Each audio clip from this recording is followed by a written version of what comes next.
ఈ సంక్రాంతికి 1-5 సినిమాలు ప్రేక్షకుల ముందుకు వచ్చాయి కదా. వాటి రిజల్ట్ ఏంటి, ఏ సినిమా బాగుంది, ఏ సినిమా ఫ్లాప్ అయిందన్న విషయాల గురించి కాసేపు పక్కన పెడితే ఈ సంక్రాంతి పండుగ రోజున కలెక్షన్ల దుమ్ము దులిపేసిన సినిమా ఏది? ఈ 5 సినిమాల్లో ఏ సినిమాకు నిన్న సంక్రాంతి పండుగ రోజున ఎక్కువ కలెక్షన్లు వచ్చాయి? అదే సమయంలో నిన్నటి వరకు ఈ సినిమాలకు వచ్చిన కలెక్షన్లు ఎంత? ఇంకా ఏ సినిమాకు ఎన్ని కోట్లు రావాల్సి ఉందన్న వివరాలు ఈ వీడియోలో క్లియర్గా చెప్పుకుందాం. ముందుగా రాజాసాబ్ సినిమా గురించిన వివరాలను చెప్పుకుందాం. రాజాసాబ్ సినిమా విడుదలయ్యి నిన్నటికి సరిగ్గా వారం రోజులు పూర్తయింది. ఈ సినిమాకు ఫ్లాప్ టాక్ రావడంతో మొదటి రోజు మాత్రమే ఓ రేంజ్లో కలెక్షన్లు వచ్చాయి. రెండో రోజు నుంచి కలెక్షన్లు తగ్గుతూ వచ్చాయి. నిన్న సంక్రాంతి పండుగ నాడు అంటే రాజాసాబ్ విడుదలైన 7 రోజు నాడు ఈ సినిమాకు అక్షరాల 3,36,00,000 రూపాయల షేర్ కలెక్షన్ వచ్చాయి. అలాగే 6.5 కోట్ల రూపాయల వరకు గ్రాస్ కలెక్షన్ను ఈ సినిమా నిన్న ప్రపంచవ్యాప్తంగా కలెక్ట్ చేసింది. ఈ సినిమాకు భోగి పండుగ రోజు ప్రపంచవ్యాప్తంగా 2,88,00,000 రూపాయల షేర్ కలెక్షన్ మాత్రమే వచ్చాయి. కానీ నిన్న సంక్రాంతి పండుగ రోజు మాత్రం దాదాపుగా మరో 50 లక్షల రూపాయల షేర్ కలెక్షన్లు ఈ సినిమాకు ఎక్కువగా వచ్చాయన్నమాట. అదేంటి, ఈ సినిమా ఫ్లాప్ కదా, డిజాస్టర్ టాక్ వచ్చింది కదా, అయినా సరే ఎందుకు భోగి పండుగ నాడు కంటే కూడా సంక్రాంతి పండుగ నాడు మరో 50 లక్షల రూపాయల షేర్ కలెక్షన్లు పెరిగాయన్న డౌట్ వచ్చిందా? ఈ డౌట్కు కరెక్ట్ సమాధానం థియేటర్ల సంఖ్య. మంచి టాక్ వచ్చిన సినిమాలైన నారీ నారీ నడుమమోరారి, అనగనగా ఒక రాజు సినిమాలకు చిన్న చితక సిటీల్లో థియేటర్లు లేనేలేవు.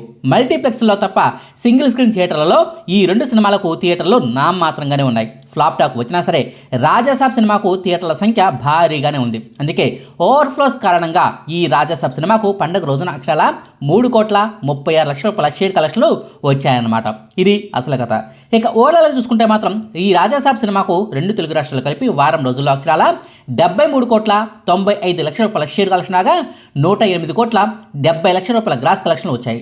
ఇక కర్ణాటక, కేరళ, తమిళనాడు, హిందీ రాష్ట్రాలు ప్లస్ ఓవర్సీస్లో వచ్చిన కలెక్షన్ కూడా కలిపితే రాజాసాబ్ సినిమాకు మొత్తం వారం రోజుల్లో అక్షరాల 112,50,00,000 రూపాయల షేర్ కలెక్షన్ రాగా 200 కోట్ల రూపాయల వరకు గ్రాస్ కలెక్షన్ ఈ సినిమా కలెక్ట్ చేసింది.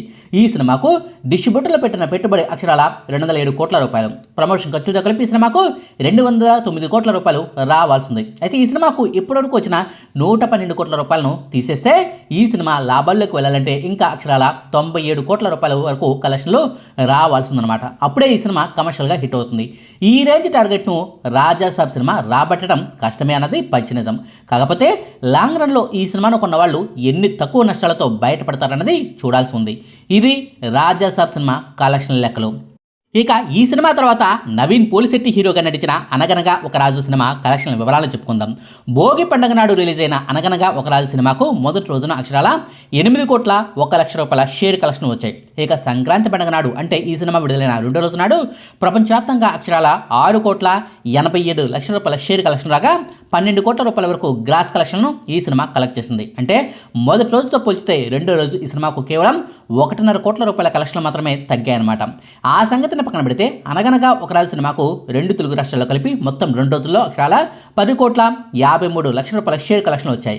ఇక కర్ణాటక ప్లస్ భారత్లోని ఇతర అన్ని ప్రాంతాలతో పాటుగా ఓవర్సీస్ కలెక్షన్లు కూడా కలుపుకుంటే అనగనగా ఒక రాజు సినిమాకు 2 రోజుల్లో కలిపి ప్రపంచవ్యాప్తంగా అక్షరాల 14,88,00,000 రూపాయల షేర్ కలెక్షన్ రాగా 28 కోట్ల రూపాయల వరకు గ్రాస్ కలెక్షన్లు ఈ సినిమా 2 రోజుల్లోనే కలెక్ట్ చేసింది. ఈ సినిమాకు డిస్ట్రిబ్యూటర్లు పెట్టిన పెట్టుబడి అక్షరాల 27 కోట్ల రూపాయలు. ప్రమోషన్ ఖర్చులతో కలిపి అక్షరాల 28 కోట్ల కలెక్షన్లు రావాల్సి ఉంది. అయితే ఈ సినిమాకు 2 రోజుల్లోనే 14,88,00,000 రూపాయల కలెక్షన్లు వచ్చాయి కదా, వాటిని తీసేస్తే ఇంకా ఈ సినిమాకు అక్షరాల 13,12,00,000 రూపాయల కలెక్షన్లు రావాల్సిందనమాట. ఈ సినిమాకు వచ్చిన టాక్ను బట్టి చూస్తే ఆదివారంలోపు ఈ సినిమా లాభాల్లోకి వెళ్ళిపోవటం పక్కా. ఇక ఈ సినిమా తర్వాత రవితేజ గారి భర్త మహాశైలకు విజ్ఞప్తి అనే సినిమా గురించి చెప్పుకుందాం. భర్త మహాశైలకు విజ్ఞప్తి అనే సినిమాకు నిన్న సంక్రాంతి పండుగ రోజు అంటే ఈ సినిమా విడుదలైన 3 రోజు నాడు ప్రపంచవ్యాప్తంగా అన్ని ఏరియాల్లో కలిపి అక్షరాల 1,55,00,000 రూపాయల షేర్ కలెక్షన్ రాగా దాదాపుగా 3 కోట్ల రూపాయల వరకు గ్రాస్ కలెక్షన్ ఈ సినిమా నిన్న సంక్రాంతి పండుగ నాడు రాబట్టింది. ఈ సంక్రాంతికి వచ్చిన సినిమాల్లో అతి తక్కువ కలెక్షన్లు రాబడుతున్న ఈ సినిమా ఇదే కావటం గమనార్హం. పెద్ద సినిమాలు మరో 2 చిన్న సినిమాల మధ్య రవితేజ గారి సినిమా నలిగిపోతున్న పరిస్థితి స్పష్టంగా కనిపిస్తుంది.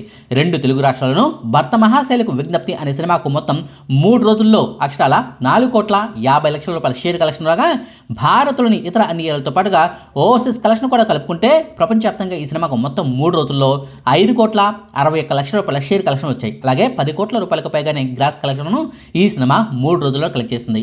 ఈ సినిమాకు డిస్ట్రిబ్యూటర్లు పెట్టిన పెట్టుబడి అక్షరాల 19 కోట్ల రూపాయలు.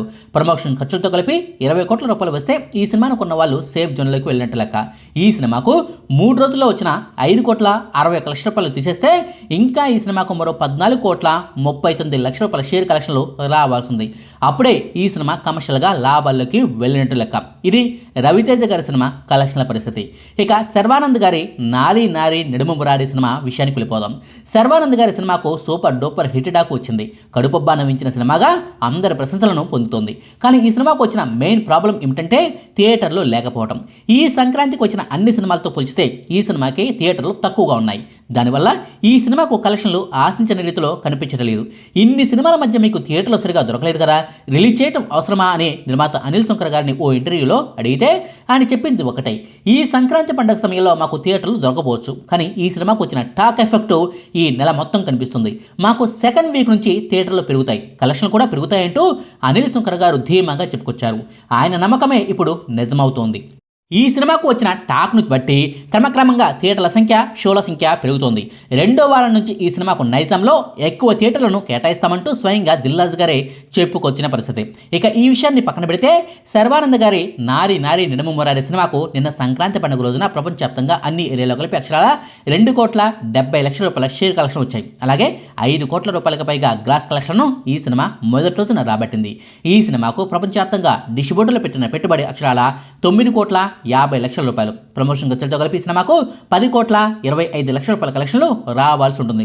ఈ సినిమాకు మొదటి రోజున వచ్చిన కలెక్షన్లు తీసేస్తే ఇంకా ఈ సినిమాకు 7,55,00,000 రూపాయల వరకు కలెక్షన్లు రావాల్సి ఉంది. ఈ సినిమా ఆ టార్గెట్ను ఈజీగా దాటేస్తుందిలే, కానీ లాంగ్ రన్లో ఈ సినిమాకు ఎన్ని కోట్ల కలెక్షన్లు వస్తాయన్నదే ఆసక్తికరంగా మారింది. చూడాలి మరి ఈ సినిమా బాక్సాఫీస్ వద్ద ఏ రేంజ్ మ్యాజిక్ను చేస్తుందో అన్నది. ఇక చివరగా చిరంజీవి గారి మనశంకర వరప్రసాద్ గారు సినిమా విషయానికి వెళ్ళిపోదాం. మనశంకర వరప్రసాద్ గారు సినిమా విడుదలయ్యి నిన్నటికి సరిగ్గా 4 రోజులు పూర్తయింది కదా.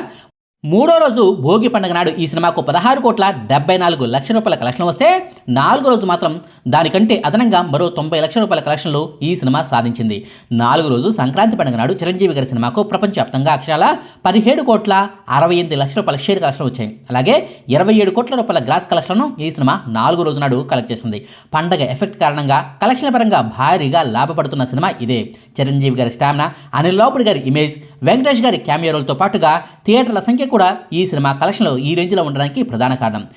ఇక మొత్తం 4 రోజుల్లో 2 తెలుగు రాష్ట్రాల్లో ఈ సినిమాకు 73,57,00,000 రూపాయల షేర్ కలెక్షన్ వస్తే 140 కోట్ల రూపాయల వరకు గ్రాస్ కలెక్షన్లు ఈ సినిమాకు వచ్చాయి. ఇక కర్ణాటక ప్లస్ భారత్లోని ఇతర అన్ని ఏరియాలు ప్లస్ ఓవర్సీస్లో కలిపి ఈ సినిమాకు మొత్తం 4 రోజుల్లో అక్షరాల 95,87,00,000 రూపాయల షేర్ కలెక్షన్ రాగా 180 కోట్ల రూపాయల వరకు గ్రాస్ కలెక్షన్ను ఈ సినిమా 4 రోజుల్లోనే కలెక్ట్ చేసింది. ఈ సినిమాకు డిస్ట్రిబ్యూటర్లు పెట్టిన పెట్టుబడి అక్షరాల 120,70,00,000 రూపాయలు. ప్రమోషన్ ఖర్చులతో కలిపి 122 కోట్ల రూపాయలు రావాల్సి ఉంది. అయితే ఈ సినిమాకు 4 రోజుల్లోనే ప్రపంచవ్యాప్తంగా 95,87,00,000 రూపాయల షేర్ కలెక్షన్ వచ్చాయి కదా. ఆ కలెక్షన్లు తీసేస్తే ఇంకా ఈ సినిమాకు అక్షరాల 26,13,00,000 రూపాయల షేర్ కలెక్షన్లు రావాల్సిందనమాట. అప్పుడే మనశంకర వరప్రసాద్ గారి సినిమా లాభాల్లోకి వెళ్తుంది. శుక్ర శనివారాల్లో వచ్చే కలెక్షన్లతో ఈ సినిమా లాభాల్లోకి వెళ్ళడం ఖాయంగా కనిపిస్తుంది. చూడాలి మరి లాంగ్ రన్లో ఈ సినిమాకు ఎన్ని కోట్ల లాభాలు వస్తాయో అన్నది. టోటల్గా చూసుకుంటే సంక్రాంతి రోజున ఎక్కువ కలెక్షన్లు రాబట్టిన సినిమాల లిస్టులో మొట్టమొదటి స్థానంలో చిరంజీవి గారి సినిమా ఉంది. ఇక ఆ తర్వాత 2వ స్థానంలో అనగనగా ఒక రాజు సినిమా ఉండగా 3వ స్థానంలో రాజా సాబ్ సినిమా ఉంది. ఇక 4వ స్థానంలో నారీ నారీ నడుము మురారి సినిమా ఉండగా 5వ స్థానంలో రవితేజ్ గారి సినిమా ఉండడం గమనార్హం. ఇదండి సంక్రాంతి పండుగ రోజున ఏ సినిమాకు ఎన్ని కోట్ల కలెక్షన్ వచ్చాయి, అలాగే నిన్నటి వరకు ఈ సినిమాలకు వచ్చిన కలెక్షన్లు ఎన్ని కోట్లు, ఇంకా ఎన్ని కోట్లు ఈ సినిమాలకు రావాల్సి ఉంది అన్న లెక్కలకు సంబంధించిన సమాచారం. మీకు ఈ వీడియో నచ్చితే లైక్ చేయండి, షేర్ చేయండి. మరిన్ని ఆసక్తికరమైన వీడియోల కోసం మా కొత్త ముచ్చట ఛానల్ను సబ్స్క్రైబ్ చేయడం మాత్రం మర్చిపోకండి. Thank you.